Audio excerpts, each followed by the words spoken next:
So I just got done watching Terrifier 3, and I think it's the most messed up movie I've ever seen. So let's review it. So I want to start off by talking about the beginning, which is very messed up. There's a little girl on Christmas Eve wondering what are the footsteps on her roof. Of course, them thinking it's Santa Claus, they think nothing of it and go back to sleep. And then Art the Clown shows up, and this is where it gets pretty effed up. You get to see Art the Clown go into a little kid's room and kill him. And then after that, we get to see the death of the father. Then before the mother dies, we get the most messed up thing in this entire franchise. The discombobulated corpse of the kid. That is disgusting, and I think they took it too far with that, showing the dismembered corpse of a kid. I mean, obviously, as horror fans, we are used to kids dying, but not like this. Not showing dismembered body parts. It was very, very crazy. And then the mom dying was super gory and a very chilling opening, honestly. So obviously, this intro would not make sense given how we left Art the Clown's character in Terrifier 2. So it takes us 5 years prior to this intro, and we get to see the beheaded corpse of Art the Clown kill a police officer that was on duty checking out the scene from the previous movie. And the beheaded corpse of Art the Clown decapitates the officer. And that's just a crazy moment. Then we get to see Art the Clown on a train wearing the guy's head, which I think is very dumb. But also, this movie is way less gory than the second movie, because the second movie had people's heads getting ripped in half. This movie has like skin getting peeled off and people getting gutted, you know. It's nothing too gory. I wouldn't say it's not that gory because it still has people puking in the theater, but I think there's less of a reason to vomit in the theater with this movie than there was with Terrifier 2. So with that being said, I want to talk now about the character of Jonathan and Sienna. So obviously Sienna during these 5 years has been in a hospital getting treated and comes home for the holiday season to a family that is very worried about her mental well-being. But Gabby isn't the little girl, and Jonathan does not believe Sienna when Art the Clown is alive,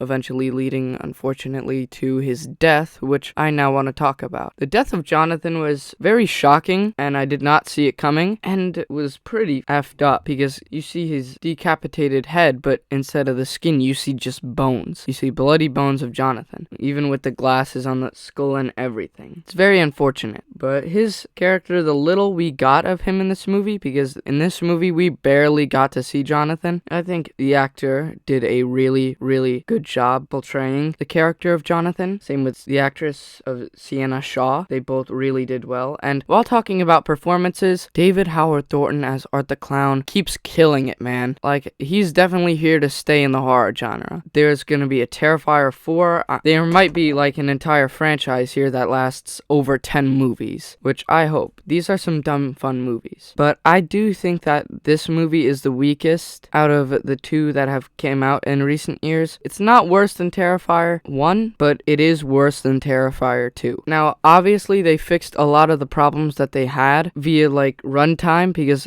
the previous movie was over like 2 hours and 50 minutes. This movie toned it down in like a solid 2 hours. But I feel like there wasn't really enough story here to really extend that. But like, this movie just has a lot of the same issues that the previous two. It's lacking like a good story, you know, which pains me to say, because I wanted to come out loving this movie, thinking it was the best one out of the three, but I think it was a dip in quality from Terrifier 2. But the cinematography in Terrifier 3, gorgeous. Better than the first two, without a doubt. So now I want to talk about the craziest sequence in this movie, the bar scene, where Art the Clown goes into a bar where Santa Claus is. Santa Claus, not the real Santa Claus. Just like a mall Santa, drinking some beer, hanging out with friends. And then when Art the Clown comes, he goes crazy, like points to him, points to the door, which has a Santa decoration, and points to him and like, oh, yes, I am Santa Claus. And then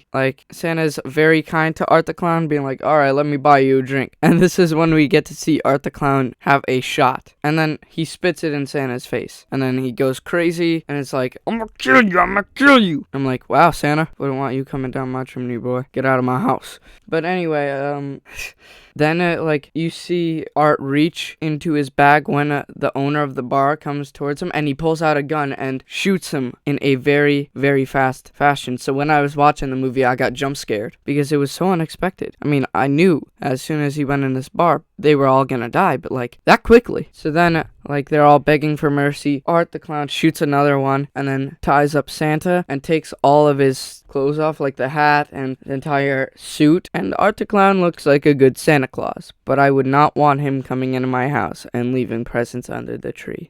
But then he uses this freeze dry thing and freezes all of Santa's limbs and then proceeds to break them all. And pretty gory, I'd say, in this scene, but not too gory. But like, this was just straight up savage, man. Savage. And then he freeze dries his face and like rips his face off and takes his beard. And then we get to see Art the Clown in the mall, like giving gifts to kids, and they're all like, yo, what's going on? And then boom, there's a big explosion killing everybody. And during that like entire scene, we do see Sienna encounter Art and immediately call Jonathan about it. So that entire scene was very, very creative and crazy. Now, another thing I want to talk about is the shower scene where Jonathan's roommate and his girlfriend are in the shower together, and then Art the Clown with a chainsaw breaks in there and kills them both. And this is the most gory part of the movie. Like, splits him in half. He splits him in half with the chainsaw, cuts off his fingers, and then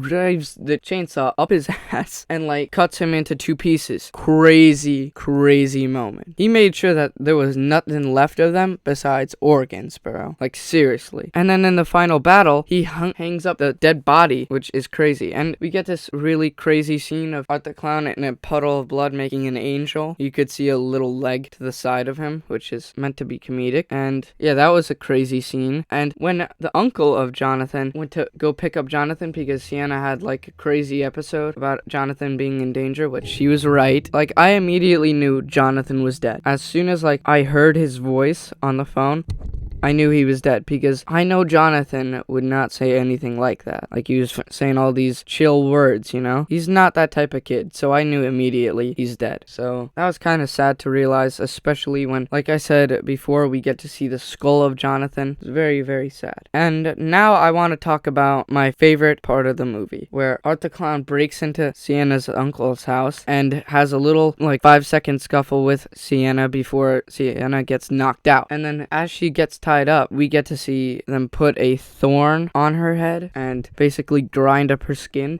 And we get to see Sienna's uncle destroyed. And then as for the aunt, don't even get me started. Art the Clown shoves a big tube down her throat, like breaking her jaw open, and then puts rats in there. So now rats go down her throat, and then Art slits her throat open, and the rats just come out. Very, very gruesome scene right there.